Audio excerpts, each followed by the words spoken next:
Kalau proses kepolisian ya ikutin aja prosesnya, karena itu kan proses tindak pidana yang menurut Undang-Undang Perlindungan Anak masuk dalam kategori kejahatan. Berarti Fadel kapan dipanggil masih belum? Tanya polisi dong siapa yang panggil. Kalau saya manggil tiap hari saya panggil. Oke, gampang kalau saya. Makasih. Bang, ulang bang, telat bang.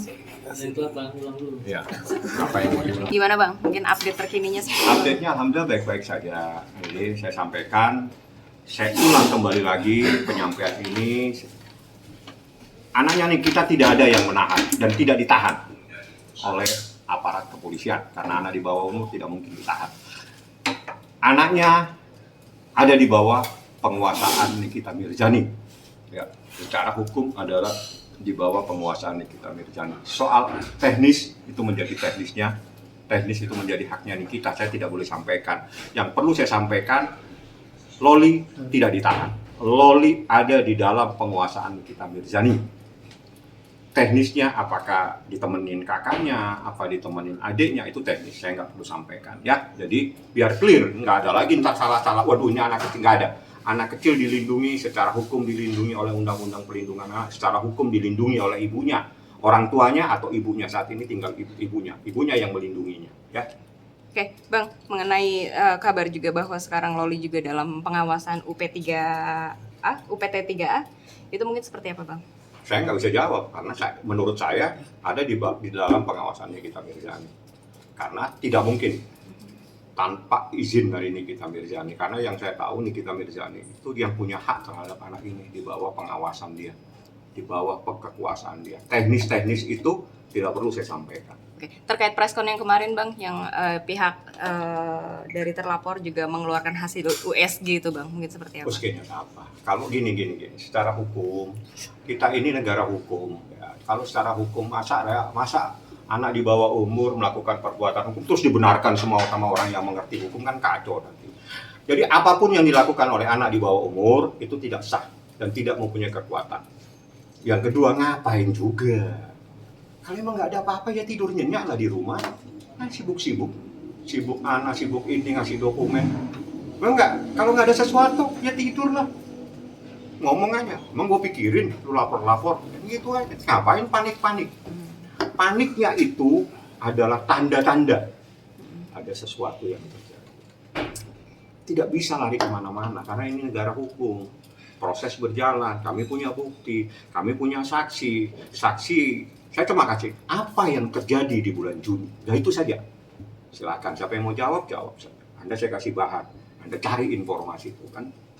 Wartawannya para sakti semua. Orang-orang yang sakti, yang telinganya banyak. Bisa mendengar di mana saja. Cari informasi apa yang terjadi pada bulan Juni tahun 2024. Oke. Bang, terkait juga bahwa ada Nikita juga sempat melaporkan juga pasal pengancaman mungkin? Ya itu nantilah. Banyak yang mau saya laporkan, tapi kita fokus kepada persoalan yang paling penting adalah bagaimana kita bisa melindungi Loli. Loli ini adalah korban, secara psikis juga harus kita jaga. Jadi itu fokus nih, kita fokus pada anakmu dulu nih ya. Kita jaga ini anak kecil ini. Anak ini baru 16 mau 17 tahun. Dari kecil saya sama dia. Udah seperti anak saya sendiri. Bang, tapi komunikasi ibu dan anak seperti apa? Udah melebur belum sih Bang? Sepertinya ya, tapi saya kan tidak mungkin terus tanya lu udah telepon, kayak nggak etis lah ya. Itu teknis. Saya kan bilang secara hukum itu haknya Nikita. Teknis saya tidak masuk. Apakah Nikita sama kakaknya, kan deket banget tuh sama kakaknya, atau sama adiknya, itu saya nggak sampai masuk ke dalam, itu termasuk privasinya dia. Tapi yang saya tahu, Loli di bawah pengawasan Nikita Mirzani. Artinya Loli masih di rumah aman itu ya? Di rumahnya Nikita. Sekarang? Ya, di rumahnya Nikita, apa rumah yang mana? Kan rumahnya Nikita banyak. Apa rumahnya Nikita yang ditempatin adiknya? Apakah rumahnya Nikita yang ditempatin kakaknya? Tapi lalu udah bisa menerima keadaan sekarang, artinya Saya belum komunikasi dengan, terakhir aja yang saya komunikasi pada hari itu, saya rangkul dia, kenapa nak kamu jadi gini? Saya gitu. Nggak boleh kamu, iya, jangan kamu panggil seperti itu. Kau kan kenal aku dari kau masih kecil. Itu mama, iya itu mama saya. Jawabannya itu? Iya, itu mama saya. Dan waktu dia ngomong, kenapa kau panggil ini? Nggak boleh. Iya, itu mama. Ada Asli. penyesalan. Terlihat. Gini, menghadapi seseorang itu kita tidak boleh. Jadi karena saya itu dekat sejak dia masih kecil. Saya bilang, nak, kenapa kamu seperti ini kalimatnya? Itu ibumu.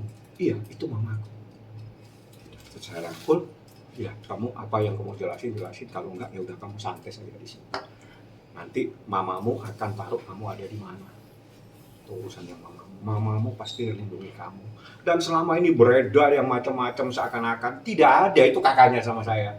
Loli itu anaknya Nikita Mirzani sampai detik hari ini, jam ini tidak pernah dicoret dari kartu keluarga. Karena kalau dicoret pasti melibatkan saya. Karena saya adalah orang yang ngerti hukum, yang tahu caranya proses mencoret seseorang dari mengeluarkan dari kartu keluarga. Karena itu harus berdasarkan penetapan ataupun berdasarkan dari Dukcapil. Nggak semudah itu. Tapi yang saya dikasihkan kepada saya dokumennya masih kartu keluarga di mana anaknya Nikita yang nomor pertama, namanya Laura. Ada sama Masih saya. tertera ya? Masih nggak ada yang berubah. Jadi kalau selama ini ada beredar itu mungkin cara mendidik seseorang. Jadi ada orang yang ingin anaknya sekolah, udahlah lu kalau lu nggak sekolah gue nggak kasih sepeda gitu kan, gitu mungkin. Ada macam-macam lah ya. Itu bagaimana metode seorang ibu, orang tua untuk mendidik anak. Seperti ini juga. Jadi kalau bilang ada yang beredar tuh, dia sudah dicoret, nggak ada yang dicoret. Sampai detik hari ini, Loli anak sah dan anaknya Nikita Mirzani Bang. ada di dalam kakak. Bang, ada Bang, Bang, tapi- Fadel kan, Bang, artinya Loli sudah bisa menerima nasihat dari abang atau orang-orang terdekat. Kalau sama saya masih karena saya mungkin dianggap yang paling dekat ya, walaupun yang paling dekat itu Erwin karena Erwin adalah pamannya saya. Ya ada, saya bilang kenapa nak kau nak kayak begini? Dia sempat mau ngomong, saya bilang kamu nggak boleh sebut begitu, itu mamamu. Iya dia mamaku, itu saya rangkul. Udah kamu duduk yang tenang, itu mamamu. Nggak mungkin akan melakukan hal-hal yang akan menyusahkan dirimu. Ikutin saja proses. Mamamu mencari keadilan untuk kamu. Tapi kalau udah ke mamanya belum bisa menerima, artinya ketika mamanya menasihati belum bisa.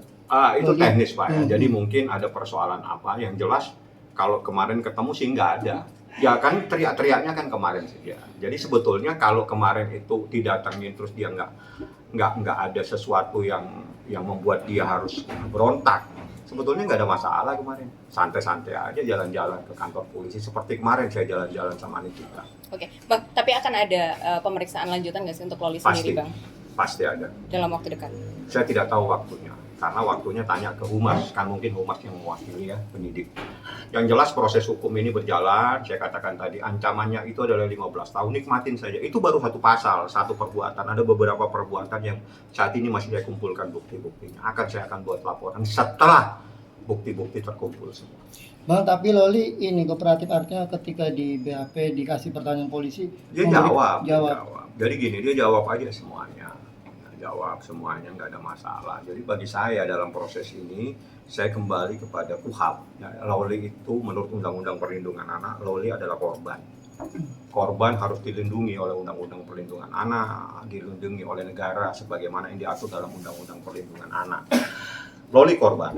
Nah, ya Oke. itu. Bang, Bang, tapi handphonenya Loli sendiri yang sudah dikuasai Nikita, apakah sudah bisa ditarik datanya atau seperti apa, Bang? Wah itu nggak tahu lah, saya nggak sampai ke sana karena itu bukan persoalan pasal per pasal. Kalau pasal tanya saya.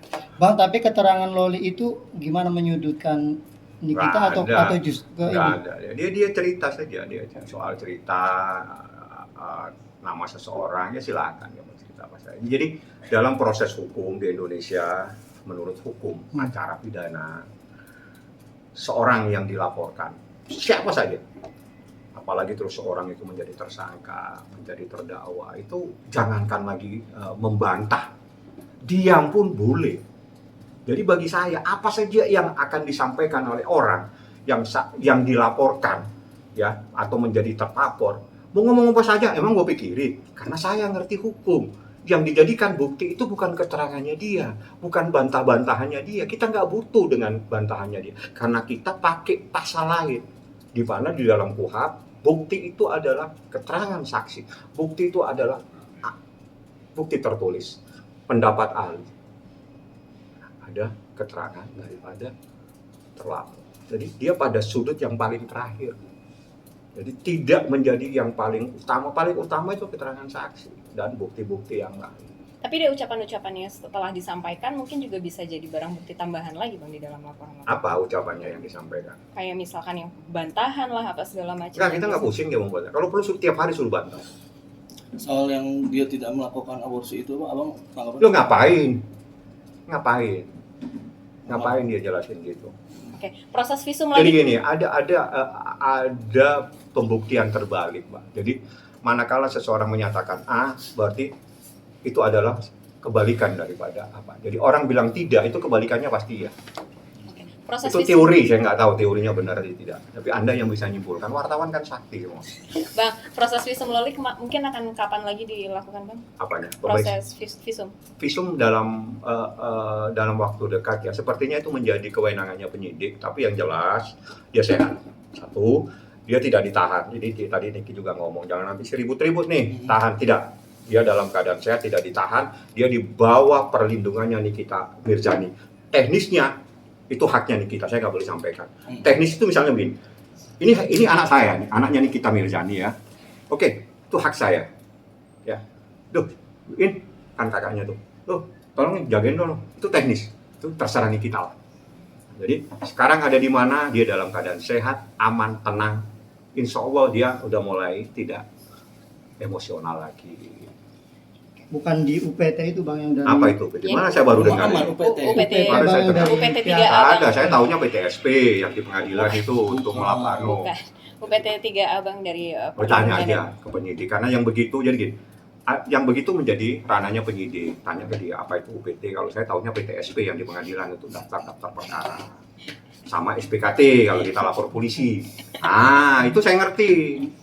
Nah, walaupun saya tahu saya tidak bisa menjelaskan karena saya tahu persis bagaimana undang-undang perlindungan anak. Sehingga saya tidak boleh menyampaikan hal-hal yang memang tidak perlu saya sampaikan. Oke, selanjutnya lagi mungkin akan seperti apa nih Bang prosesnya? Kita ikuti prosesnya. Dalam waktu dekat ada kejutan. Bang Fahmi sedikit dong, tadi kan Bang Fahmi bilang satu pasal aja Pak terlapor terus 15 tahun ya. Iya, itu undang-undang Kira-kira ada berapa perlindungan pasal anak. sih yang akan dilaporkan untuk Ada, nanti kita lagi kumpulin dokumen yang Anda mungkin banyak tahu nih ada. Tolong saya dibantu dong kalau Anda punya. Anda kan biasanya lebih banyak tahu. Sir, kirim ke saya ada dokumen. Jadi dalam bentuk video yang kita cari sekarang. Coba ada kirim ke saya dong. Ada, Anda tahu dah itu apa yang kita cari. berarti lebih dari satu Bang ya pasal yang akan disangkakan. Kalau yang memang ada dilaporkan. bukti, kita akan laporkan lagi. Oke, siap kalau gitu. Makasih Bang Fahmi. Ya.